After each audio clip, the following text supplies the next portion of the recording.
gas na ilagay kasi na-delay kami sa lupa. So ngayon, nagpo-process na kami and then yung municipalities getting ready with the lot kasi 7 hectares ang involved. So hopefully ma-approve sa amin, mapigay. But talk to RD already. Ako talaga yung merong nag-express ng interest from the very beginning, since 2010. I think mataas yung chance. Ang kailangan lang namin may lupa, ready kami. And then, we'll schedule meeting now with the executive director ng Tesari. So, we'll prepare all the necessary. Well, yung kami naming magagaling na bata no? And ang layo ng Pasay, diba?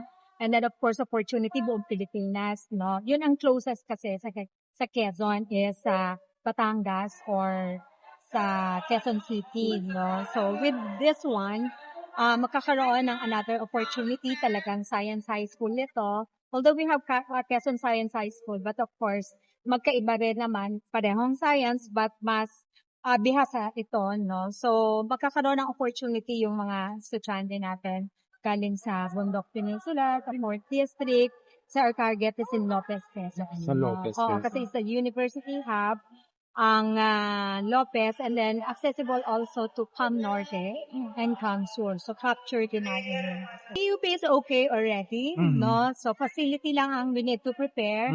So, ngayon, ang sisimulan nila, I think, is the online class, pero sa post-grad, no? So, magpe-prepare pa lang kami ng buildings for them, pero may ready na kami for few classes. So, ang suggestion ni President Mundi is just selected lang kami na post-grad muna so that next year may maganda kami na study which of the programs should we start.